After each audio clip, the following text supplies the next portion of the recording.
What's going on, guys? Wade here, and I am out with Jimmy DiResta.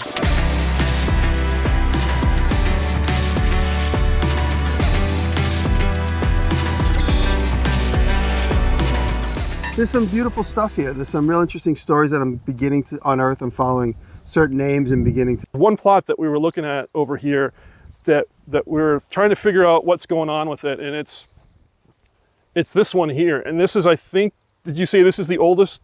It's one of the oldest ones I could find. But you know, every time I come here, I discover something laying in the grass, something face down that I didn't realize, and I flip it over, and they're all very, very old. This one is 1796. He died May of 1796, John Canfield. And this also says Canfield on it, so this must be the Canfield plot.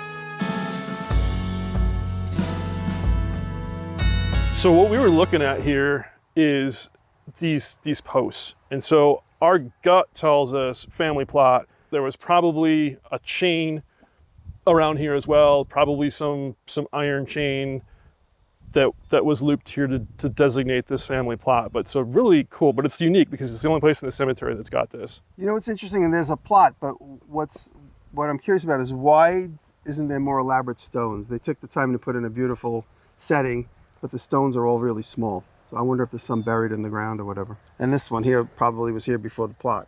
It's a good observation. They might have put the plot around. Oh, let's use this as our basis for the plot as everyone from his family began to die. It's a good observation, and I'm wondering if John, with his headstone here, body would lay in that direction. I'm wondering if that's maybe a footstone. Oh, I see. That we're seeing here. Headstone, and these are only guesses here. It gets too eroded to see everything. We'll maybe clean some things up, get this grass trimmed, but that's a hunch. There's another little footstone in the ground there. And then we've got another footstone. So let's make a hypothesis here that John is buried there. We've got a footstone here, and then the other one that's fractured would have sat immediately next to it where that post is. So this is just a hypothesis, but as we trim some of the grass and poke around a little bit, we've got John's headstone here. We've got a fractured one that's there.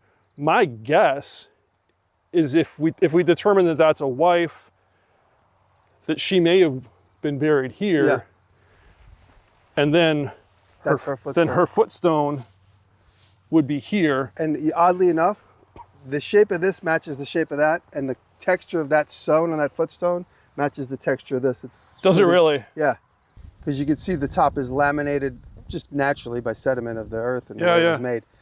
It's laminated in layers, and this has the same exact texture on you look down on the edge of it. That's the corner. It is absolutely the corner, so we can tell it's the corner. Jimmy sees it right away, but we've got these hooks, so the chain would have sat there. If this was certainly on the inside, we would have seen these pins or the hooks oriented differently, and it's fractured. So as you guys can see here, it's been fractured low. Okay. There it is. So Jimmy was saying, like, we're kind of talking about how we could repair this.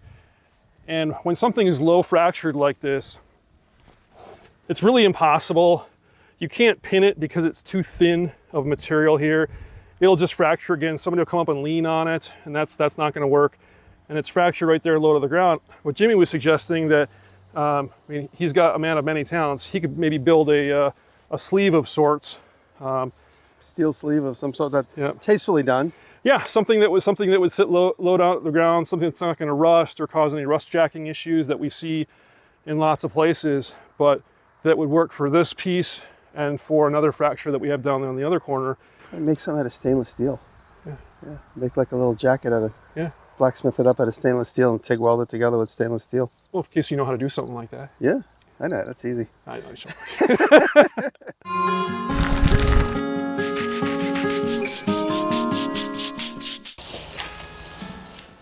This is the Canfield plot, and as you can see, the stone that I'm working on here is that of John Canfield. It's one of the oldest in the cemetery. John was born in 1724 in Milford, Connecticut, and his grandfather, Thomas Canfield, was an early settler of Milford in the 1600s. he would have lived and known my ancestor, William Fowler, one of the founders of Milford. Their names are actually really close to each other on a bridge in Milford dedicated to the early settlers. So this is sort of a neighbors helping neighbors kind of thing, just 400 years later. John was married to Bethia Moss Canfield, who was buried in Durham, Connecticut. And so my presumption is that John moved here to stay with his son Phineas later in life after Bethia died. Good for the bottom of that stone raw, like rough? Yeah, I yeah. didn't know if that was dirt stuck on it. Yeah, so it is interesting, but that is raw. So basically what they did is they polished up, carved up the top, and left the bottom. Yeah. It's got something written on it. It's just the initials. Would that be the footstone usually has the initials on it? Yeah, exactly. That's exactly what it is. Typically you see the... Oh, it's a piece of one. So. Oh, nice. Oh yeah, that is the top of it. Page 72.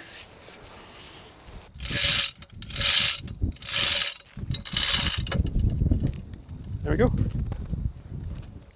Nice. So that goes underneath or in front? Yeah, it goes underneath it. Tiny little bed of gravel, pack it down with a tamper. Yeah. Fill the voids with gravel. So big enough to fit that square. Yeah, just big enough. I've got this small. And they can also be cut. I've got 24 by 24, and we could cut them down if we needed to. If you want to hold, I can put a bucket in and we can work it. Yep.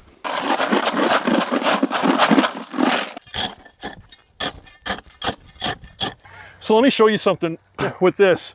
So when you get old stone like this, it can weather unevenly. Yeah. And it can also be carved unevenly. Yep, So I see the taper. So you see the taper. Oh yeah. So we're money there. Yep. But check it out when we go back on the backside. Oh yeah, it's got to be. So and it's tapered so it's strong on the bottom. Yeah, got a little taper to it. Yeah. So we're gonna call the front side the good. 100%. We'll call that good. Yeah, beautiful. And then we're in good shape. So just fill it with gravel, pack it in. Looks fantastic.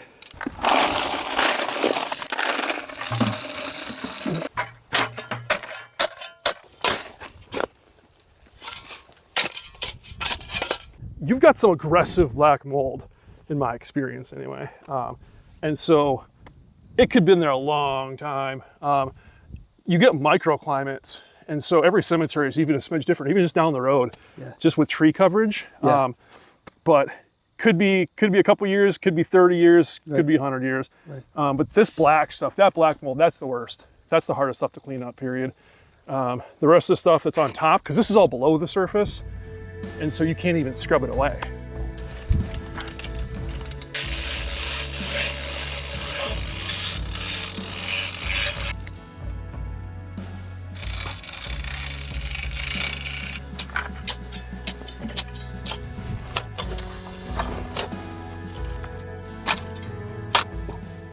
So we're looking for 17 inches just to be on the safe side. And you'll notice this nuance as you look at this stone. You see the different colorations of the dirt. Yeah. This wouldn't have gone down that far historically, Right. but you can just see how it's sunk over time. So originally it was like here, then it went here, then it went there. Yeah. So we'll probably go for a relief of like 12 inches, 14 inches or so. So we gotta go about 14 to 16 inches deep, thereabouts.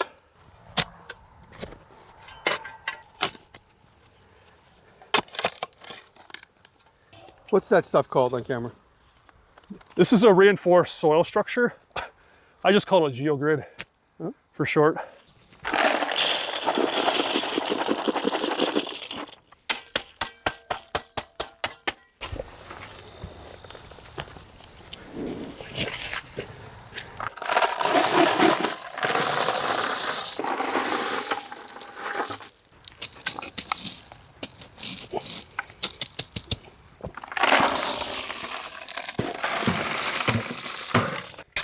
You know what's funny?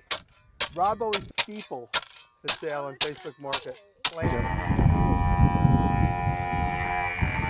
So we were just regrading everything around this, and I happened to find some of these pieces sticking out of the ground, and we're like, oh, this is the missing part of her headstone. Yep.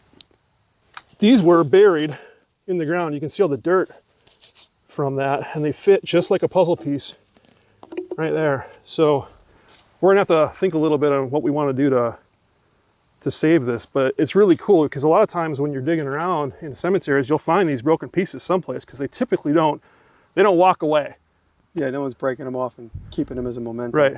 And then in that other early picture we found from the 80s, the bottom of that might be buried right there between the column and the... I bet it is. One. Oh, there it is. Yeah, there. That one, not that one. Yep, it's that thick. Wow, there you go. Found it. Multiple parts of it, because that's white marble right there. Yep.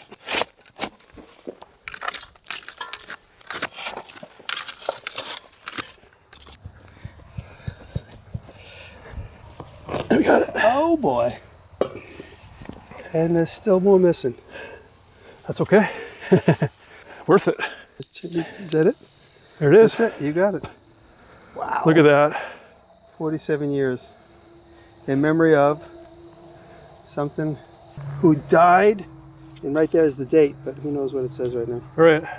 How cool is that? And it's still missing a piece. Good work though. Yeah. But you can tell from there that it's just going to be A little bit. just a little bit, because that's the end of the carving right there. You can tell. So for you guys on camera here, right here, you can see how the carving starts to wind down. That's pretty cool. The fractured stone that we pulled out and that you see here is that of Phineas. He was born in Durham, Connecticut in 1753 and took part in the Battle of Lexington in the Revolutionary War. His wife Anne is buried here as well, though no headstone remains. You'll have to check out Jimmy's channel for a video of him putting together this headstone. We also reset the stone of their son Thomas, who passed away in 1845, as well as Rufus and Hiram, so 4 generations total. And there's probably others that are buried here without headstones that we weren't able to find. Yeah, that's spot on.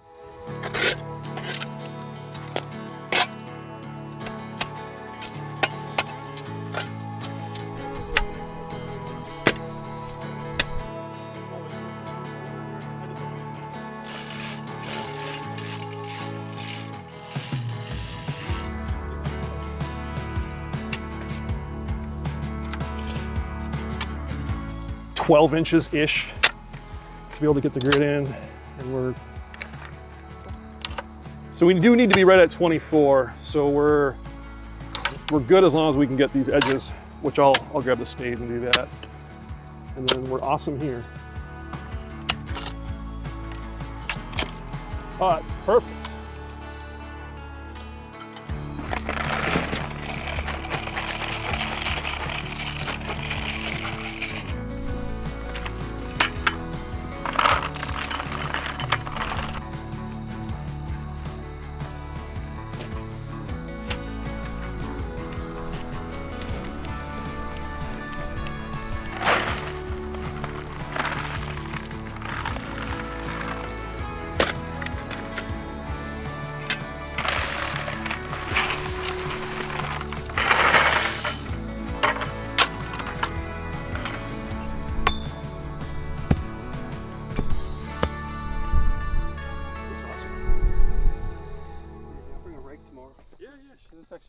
Good morning, everyone. I am out with Jimmy again this morning, and this monument behind us is the one that he's been worried about. And so we're gonna take a look. It's really tipped. It's kind of past center of gravity.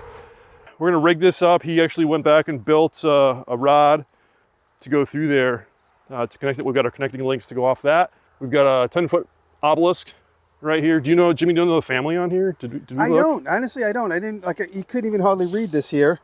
At night, you could read it with a flashlight, but this says Boothe here, Thompson here. So I'm not sure who's who. We're gonna have to do a little deep dive and figure out who's what to who. Cool. All right, man. Well, let's get this thing torn apart, huh? What do you say? All right.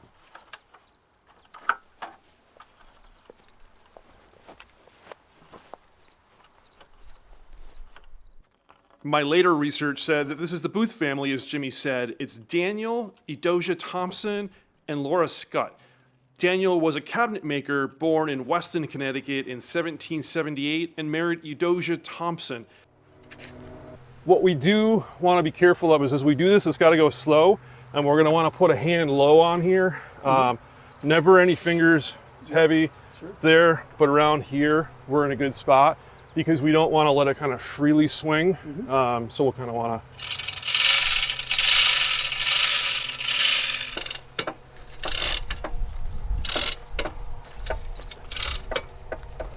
There it is. Yep, perfect, yep. And I'm just gonna let it ride itself down.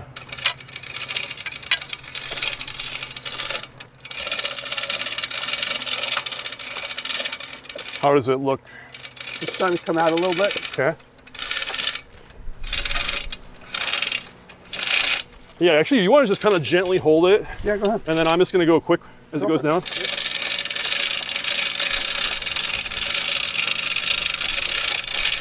Just go easy. Yep. Down. Okay. Wasn't bad.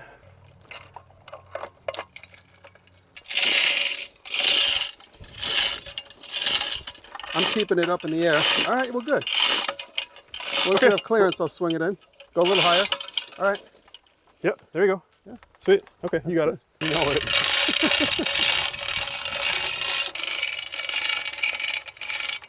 For the touch point moment. Okay, we good? Yeah.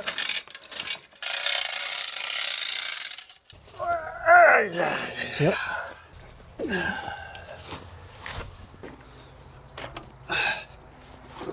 See if that'll grab now.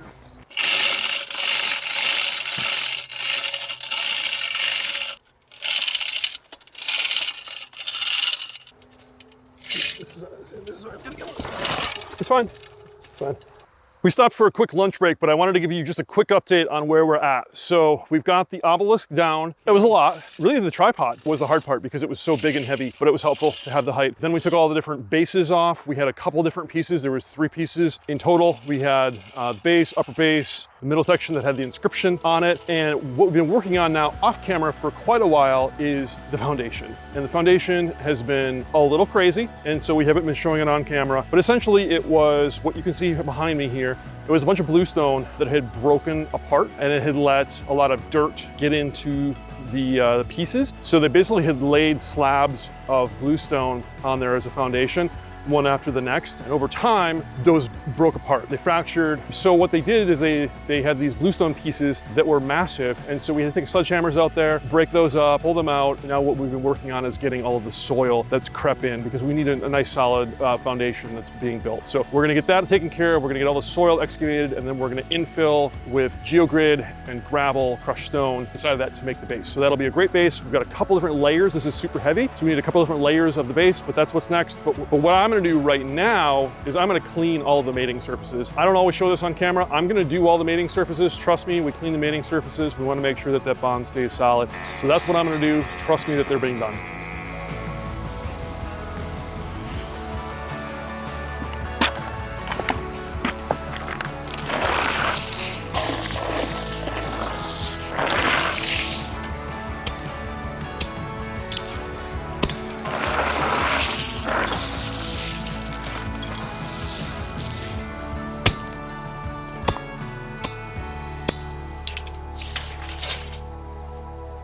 So I've finally done it. I am absolutely known for picking the hardest projects in any cemetery I go to. We had to do so much excavating here that I am just exhausted. To make sure that we're safe, we picked a goal to finish at the end of the day. We're gonna finish getting the foundation in. We're gonna get the base in to our foundation, and then we're gonna call it a day. Jimmy's super gracious. That dude can work. He worked me hard. Even with that, it was too much. The day's getting long, the sun's going down, but we're gonna set a goal. We're gonna get the base in, we're gonna get the foundation in, and then we're gonna call it good. We'll come back, we'll be fresh. That way we don't have any issues with accidents or tripping. Cemeteries are such a challenging area to work in from a safety perspective, because there's stones that have tipped over everywhere. There's things that are sticking out of the ground, just right here that we pulled out of the old foundation that were broken, and so they're trip hazards, and safety is important. So I have done lots of collaborations with people, and they know that I always pick the hard ones, and I love that. But today, too much. So stay tuned. We're gonna finish this up, and we'll come back another day to actually get the monument reassembled and put that together.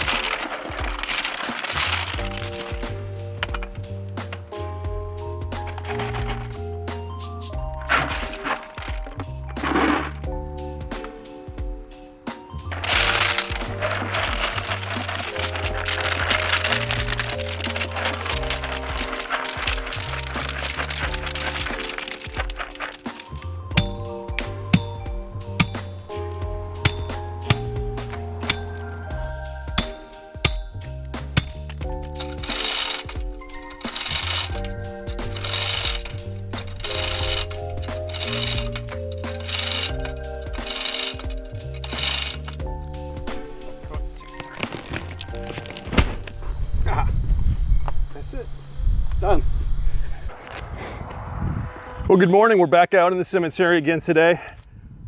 Short little cut for you. Good night for us.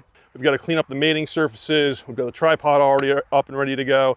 So we're going to work on getting this cleaned up while we wait for Jimmy.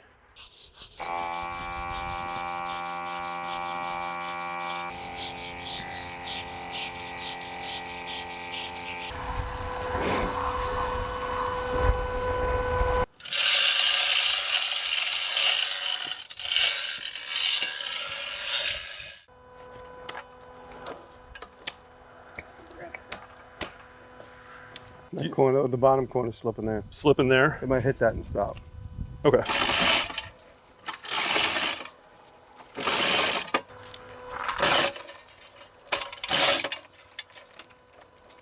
There it goes.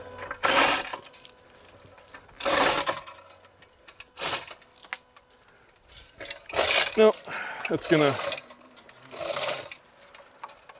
gonna kill that. I've got my bar. We'll take a little weight and we'll just bring it. I would put some of that tension back on it, so as we're moving it, it's Yes, yeah. So what I was gonna do is gonna put some tension back on, bump it with the bar on a low spot, and we'll use that where we don't have to take the whole weight. Because if we can get some of the weight off, it'll help. But this just is not gonna hang without breaking a leg.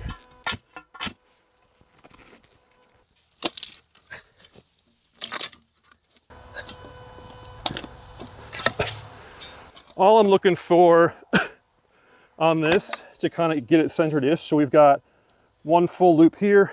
We've got a loop and a half there. A full loop there. So we're basically looks good. where we need to be. We just need to orient it this way. So I probably just need to take my corner towards you. That's pretty good. Not bad, but needs work.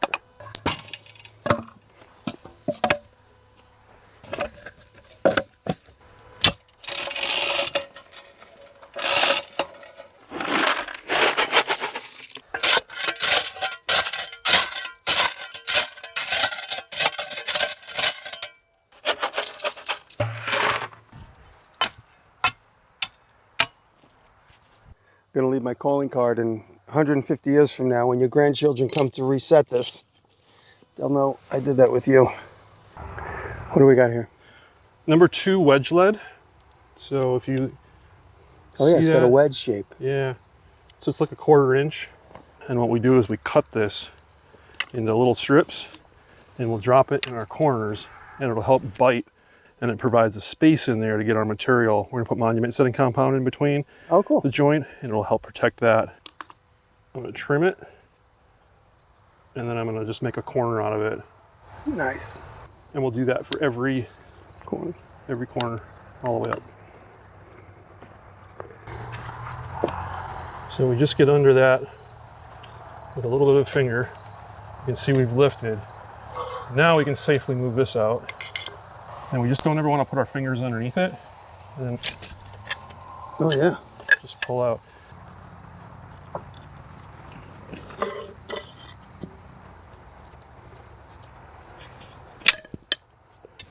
Oh, that's actually, let's see. I mean, it's got to go over 1/8 of an inch. Okay, I'm gonna go.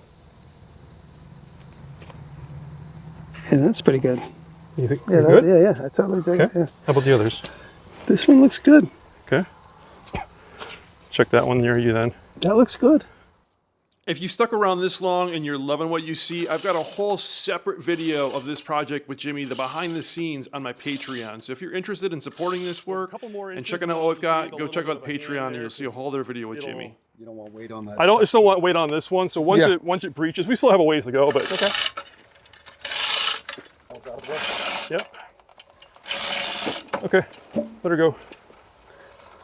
We're in free space. Nice. There we are. Nicely done, gentlemen. Thank you.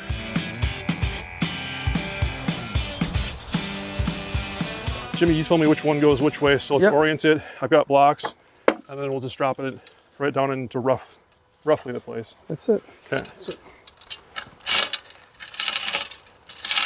It's going to be the easiest when we drop to push down here rather than up here. Okay. It'll save you a lot of weight. Yep. There you are. Oh, we're already on the wood. Okay. Yep, there it is.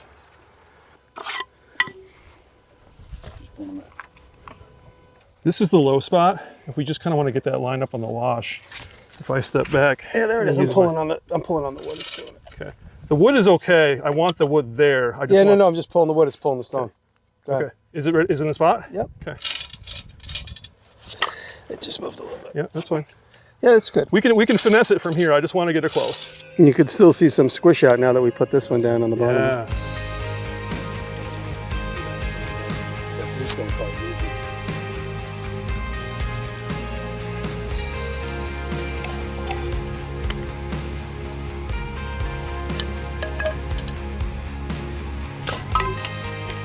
Seems like it's fitting, right? Yeah, that's what I was just spot checking. You wanna double check me? I mean, this is slightly off, but well, let me trim it. Let me trim it. We'll get a better. Yeah.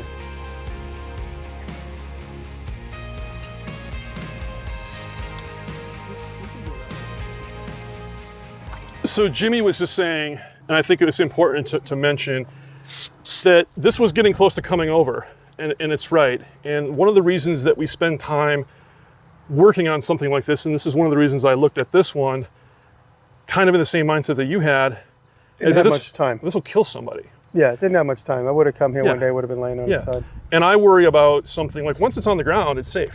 Yeah. But something like this, it's right next to the road. There's kids around here. They could have come up here. People actually do die every year in cemeteries. You know, they walk in alive and they get crushed by a stone. Yeah, so this one's about to go if you start playing with it. Yeah. You start fiddling with it, even if you muscle the ground a little bit. Yeah. So that's one of the reasons I looked at this one. It was a big challenge, but it'd kill somebody. Yeah. I And it happens all the time. So I triage. That's kind of what I look for. Is I triage the worst monuments and the worst, and like that's what we can do. So now we've got the big lift ahead of us. The Boothe family that's buried here, Daniel was a cabinet maker, and he was born in Weston, Connecticut in 1778. He and Eudosia had 4 children together, and Eudosia lived to be 70 years old. After she passed away, Daniel quickly remarried. He would have been 75 at the time, and it was incredibly common in that era to remarry quickly or to move in with children. Frankly, it was about caring for family and survival, as living alone was incredibly hard. Daniel remarried Laura Scott when he was 75, and she was 45. She had also previously been married. But you can see that he had respect for his first wife as well as his second. They're all buried here, and the inscription indicates as such on their monument that they're all 3 here. Okay, 1, 2, 3, 2 inches. Hang on. 1, 2, 3, 2 inches. Okay, go back up.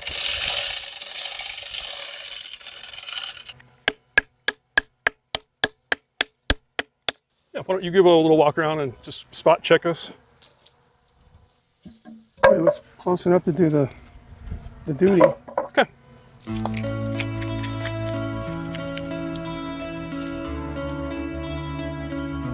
Go ahead. So it's going to come this way.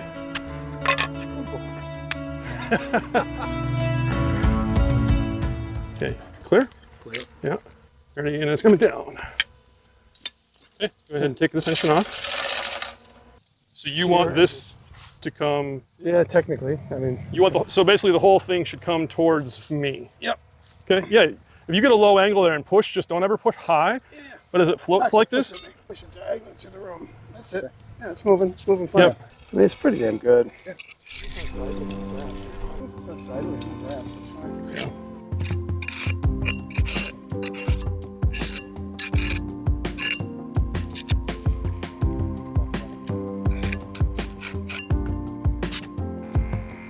This is the quaternary ammonia. And that's what's in the bottle you gave me? It is. Yep. It's quaternary ammonia. It'll kill off all of this. This is few lichens, mostly black mold on this, and it'll kill it off slowly. No scrubbing. No scrubbing needed. You can scrub. It'll help advance it a little bit more. But basically this stone is porous. This will soak right up into it. It'll leave it in there and it'll kill it slowly over time. And then just the natural rainfall will flush it off. Slough off anything that's not the marble, and it'll be nice and white.